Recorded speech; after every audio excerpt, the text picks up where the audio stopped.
యేసుక్రీస్తు శ్రేష్టమైన ఉన్నతమైన నామంలో అందరికీ వందనాలండి. దేవాతి దేవుని మహాకృపను బట్టి ప్రతి ఒక్కరికి నా ప్రత్యేకమైన వందనాలు తెలియజేస్తూ ఉన్నాను. ఈ వాక్యాన్ని అనేక మందికి షేర్ చేయమని అడుగుచున్నానండి. ఈ వాక్యం ముఖ్య ఉద్దేశము దేవుని కొరకు ఒక ఆత్మనైనా సంపాదించాలనే ఉద్దేశంతో ఈ వాక్యాలు పెట్టడం జరిగిందండి. అయితే దేవాతి దేవుడి దినాన్న మనతో మాట్లాడుచున్న అంశము మరి గర్భఫలం విషయమై దేవునికి ప్రార్థన చేయుచున్నావా, గర్భఫలం విషయమై దేవునికి ప్రార్థన చేయుచున్నావా అనే అంశం ద్వారా ఆయన ఈ దినాన్న మనతో మాట్లాడుచున్నారు. అయితే ఆదికాండము 25వ అధ్యాయము 21వ వచనంలో రాయబడి ఉన్నది, ఇస్సాకు భార్య గొడ్రాలు కనుక అతడు ఆమె విషయమై యెహోవాను వేడుకొనెను. ప్రార్థన. మహోన్నతుడా, మహిమగల రాజా, నీకు వందనాలు. ఎవరైతే నాయన గర్భఫలం లేకుండా ఉన్నారో తండ్రి, ఇబ్బందులతో ఉన్నారో తండ్రి, ప్రతి ఒక్కరి గర్భాన్ని తెరమని అడుగుచున్నాను దేవా, నీకు వందనాలు. నీ లేఖనం ద్వారా అనేక హృదయాలు కదిలింపబడి తండ్రి నాయన ప్రభ గర్భఫలం విషయమై నేను ప్రార్థించేవారిగా సహాయం దయచేయమని చిన్న ప్రార్థన సన్నిధానం చేర్చుకోమని నజరేయుడైన యేసు నామములో అడుగుచున్నాను తండ్రి, ఆమేన్. మరి దేవాది దేవుడి దినాన్న నేను ప్రశ్నిస్తూ ఉన్నాడు, గర్భఫలము లేని నీవు గర్భఫలం విషయమై దేవునికి ప్రార్థిస్తున్నావా అనే అంశం ఆయన అడుగుతూ ఉన్నాడు. అయితే మరి గర్భఫలం లేనప్పుడు మనం ఎవరిని అడగాలండి? దేవుణ్ణి అడిగేవారిగా ఉండాలి. గర్భఫలం అనేది యెహోవా ఇచ్చే బహుమానం అని దేవుని వాక్యం సెలవిస్తుంది. చాలామంది ఈ లోకంలో గర్భఫలాలు లేకుండా ఉన్నారు. అనేక మంది హాస్పిటల్ చుట్టూరు తిరుగుతూ మరి విసిగిపోయిన వారు కూడా చాలామంది ఉన్నారు. వివాహం జరిగిన మరి 40 సంవత్సరాలు, 15 సంవత్సరాలు, 10 సంవత్సరాలు, 2 సంవత్సరాలు ఇలాగా అనేక మంది పిల్లలు లేకుండా ఎంతో అవమానపడుతున్న వారు కూడా ఉన్నారు. మరి మా హాస్పిటల్కి వెళ్తున్నాం కదండి, దాంతోపాటు మనం దేవునికి ప్రార్థన చేసినప్పుడు గర్భఫలం ఇచ్చేది ఆయనే కాబట్టి ఆయనకి ప్రార్థన చేసినప్పుడు గర్భఫలాన్ని ఇస్తూ ఉంటారు. ఈ దినాల్లో గర్భఫలం లేని అనేక మంది అనేక విధాలుగా అవమానపరచబడుతున్నారు కదండి. గర్భఫలం లేని వారిని ఏమంటారండి? లోకము గొడ్రాలుగా చిత్రీకరిస్తుంది. అంటే వాళ్ళని ఎటువంటి ఫంక్షన్లకి పిలవకుండా ఎంతో అవమానకరంగా మాట్లాడతారండి. ఫంక్షన్లకి రాకూడదని, మరి శుభకార్యాలకి వాళ్ళు రాకూడదని ఎంతగానో వాళ్ళని అవమానపరుస్తూ ఉంటారు. మరి జీవ గ్రంథంలో ఎక్కడైనా రాయబడి ఉన్నదండి అలాంటి వారు వస్తే ఏమన్నా అశుభాలు జరుగుతాయని ఉన్నదా? ఇవన్నీ మనం పెట్టుకున్న మూఢనమ్మకాలే కాబట్టి ఇకనైనాను అలాంటి వాటిని మనం విడిచిపెట్టే వారికి ఉండాలండి. ఇంకా దేవుని సన్నిధానానికి వెళ్తున్నాం, మనం దేవుని గురించి తెలుసుకుంటున్నాం. అయినప్పటికీ కూడా ఈ లోకాచారాలు మనం పాటించేవారిగా ఉంటే దేవుని సన్నిధానానికి వెళ్ళి ఎటువంటి ఉపయోగం అండి? దేవుని వాక్యం మనకి ఏం నేర్పుతుంది, మనం ఏం చేస్తూ ఉన్నాం? చాలామంది వాళ్ళు గొడ్రాలుగా చిత్రీకరించి ఏదన్నా శుభకార్యంలోకి పిలిస్తే మరి ఏదన్నా జరిగిపోతుందేమో అని వాళ్ళు ఊహించుకుంటూ ఉంటారు. మన ఊహలు మరి మన అపోహలే కానీ అక్కడ ఏమీ జరగదండి. ఒక గొడ్రాలుగా ఉన్న ఆమె వచ్చి ఏమన్నా అక్కడ ఫంక్షన్లు ఉంటే అక్కడ ఏమన్నా చెడు జరుగుతుందండి? అశుభం ఏమన్నా జరిగిపోతుందా? జరగదు. అవి మనుషులు ఊహాగానమే కానీ మరి ఏమీ కాదు. మరి గొడ్రాలుగా ఉన్నవారు రాకూడదంటారు, భర్త చనిపోయిన స్త్రీ రాకూడదంటారు, అశుభం అంటారు. దేనికి అశుభం అండి? ఎక్కడ రాయబడి ఉన్నది? వాళ్ళు వస్తే మరి ఏమన్నా అక్కడ అశుభం అనేవి జరిగిపోతుందా? పుట్టిన కాడి నుంచి మరి వివాహం జరిగేంత వరకు ఆమె ఏదో ఫంక్షన్కి ఏదో ఒకలాగా తిరుగుతూనే ఉంటారు కదండి. అప్పుడు జరగని అశుభాలు వివాహం అయిన తర్వాత గర్భఫలాలు లేకపోతే ఎందుకు జరిగిపోతాయండి? ఇవన్నీ మూఢాచారాలే కానీ మరి ఎందుకు పనికిరాని ఆచారాలండి. అలా వచ్చినంత మాత్రాన, అక్షింతలు వేసినంత మాత్రాన నష్టమేమీ జరిగిపోదు, ఏ కీడు జరగదు. అది మన ఊహలు మాత్రమే.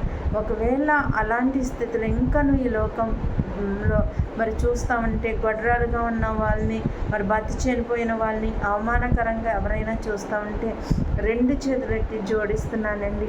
అలాంటి అపోహల నుంచి మీరు బయటకు వచ్చి అలాంటి వారిని అవమానకరంగా చూడకూడదని మిమ్మల్ని అడుగుతున్నాను. ఎందుకంటే అలాంటివి ఏమి జరగని అవన్నీ మరి గతంలో ఉన్న మూఢాచారాలే కానీ అవి నిజంగా జరగవు. అయితే గర్భఫలం లేనప్పుడు మనం ఎవరిని అడగాలండి? దేవుణ్ణి అడిగేవారికి ఉండాలి. అప్పుడు లేనప్పుడు ఇచ్చేది ఎవరు?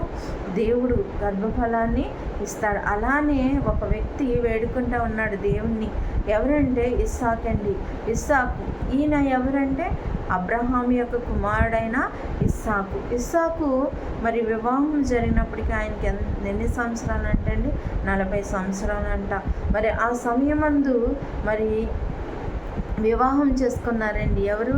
ఇస్సాకు వివాహం చేసుకున్న తర్వాత మరి ఇస్సాకు భార్య ఎవరండి? రిబ్కా.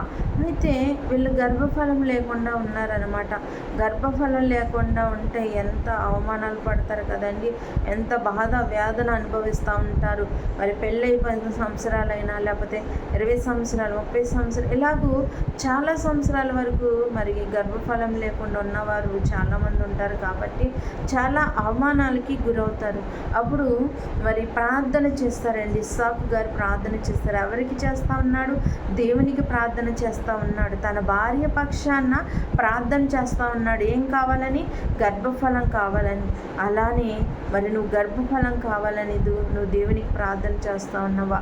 ఒక దైవ సేవకులు ఉన్నారు. ఆ సేవకులకి చెప్పి మరి అండి పాస్టర్ గారు నాకు మరి ఇన్ని సంవత్సరం అయింది వివాహం అయ్యి, నాకు పిల్లలు లేరు, ప్రార్థన చేయను అంటే మరి ఆ సేవకులు చేస్తారండి ప్రార్థన. ప్రతినిత్యము జ్ఞాపకం చేసుకుంటారు.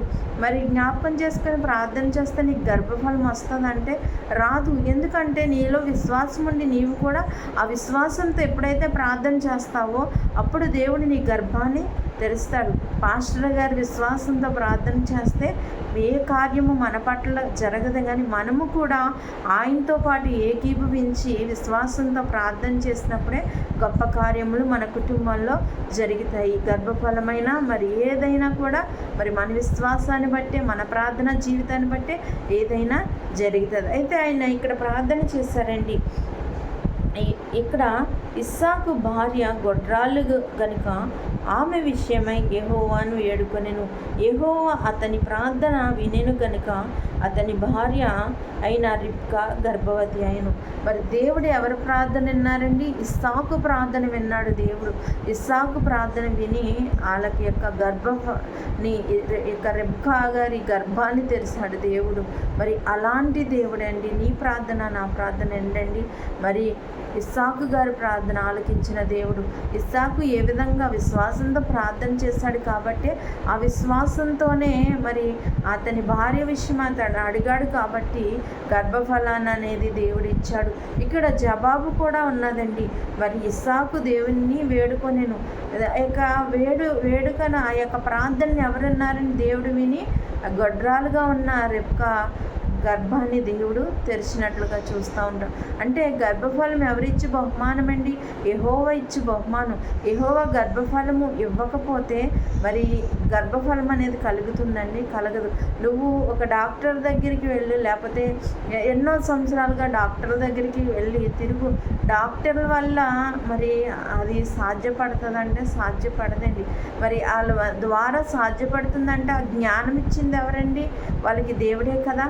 దేవుడు జ్ఞానం ఇవ్వబట్టే కదా వాళ్ళు ఏదైనా చేయగలుగుతారు. కాబట్టి మనము దేవుణ్ణి అడగాలి. ఏదైనా మనం వ్యాధితో బాధపడుతున్నా, మన కుటుంబాల సమస్యలున్నా, మరి ఏమున్నా కూడా దేవుణ్ణి అడిగినప్పుడు దేవుడు తప్పకుండా దయచేస్తాడు. ఇస్సాకు ప్రార్థన విన్న దేవుడు మన ప్రార్థన కూడా వింటాడు కదండి. ఇస్సాకు విశ్వాసంతో ప్రార్థన చేశాడు కాబట్టి గర్భాన్ని తెరిచాడు తన భార్యది.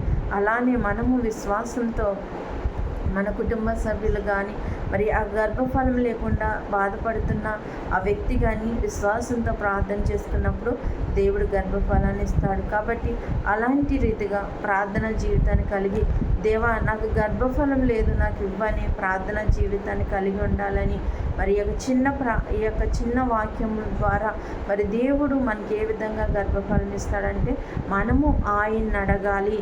నా ప్రభువా నాకు గర్భఫలం లేదు నాకు దయచేయని మనం ప్రార్థన ఎప్పుడైతే ప్రార్థన చేస్తామో అప్పుడు గర్భాన్ని ఇస్తాడు. కాబట్టి ఒకవేళ ఎవరైనా గర్భఫలం లేకుండా బాధపడతా ఉంటే దేవునికి ప్రార్థించి మరి తర్వాత మీరు ప్రయత్నాలు చేసేవారిగా ఉండాలని ఈ దినాన్ని ఆయన మనని హెచ్చరిస్తూ ఉన్నాడు. కాబట్టి ఒకవేళ ఈ దినాన్ని ఆయన తెలియజేస్తూ ఉన్నారు, గర్భఫలం లేకుండా ఉన్నవారిని కానీ విధవరాల్ని కానీ అవమానపరిచే రీతిగా మనం ఉండకూడదండి. మరి ఎందుకంటే అవి గర్భఫలము ఆలస్యం అవ్వచ్చేమో కానీ దేవుడు తప్పకుండా అడిగి తీస్తాడు. కాబట్టి అలాంటి రీతిగా మనం ఉండాలంటే దేవుణ్ణి మనం అడగాలి. గర్భఫలం లేని అలాగూ జీవించడానికి పరిశుద్ధాత్మ వాక్యం ప్రతి ఒక్కరి జీవితాల్లో ఫలింపచేయను గాక. ఆమె ప్రార్థన. మహోన్నతుడా, మహిమగల రాజా, నీకు వందనాలు. గర్భఫలం నీవిచ్చు బహుమానం ప్రభా. అలాంటి బహుమానం లేని ప్రతి బిడ్డని దర్శించండి ప్రభా. ఇస్సాకు తన భార్య విషయమై ఏ విధంగా ప్రార్థన చేస్తాడో నాయన, ప్రతి భర్త తన భార్య విషయం ప్రార్థన చేసేవారిగా ఉండడానికి సహాయం దయచేయండి. ప్రతి గర్భఫలం లేని నాయన స్త్రీ నేను ప్రార్థించి ఆ గర్భఫలాన్ని పొందుకునే వారు ఉండడానికి కృప దయచేయమని ఒక చిన్న ప్రార్థన దేని సన్నిధానం చేసిన నజరేయుని యేసు నామములో అడుగుచున్నాను తండ్రి. ఆమె. అందరికీ వందనాలండి.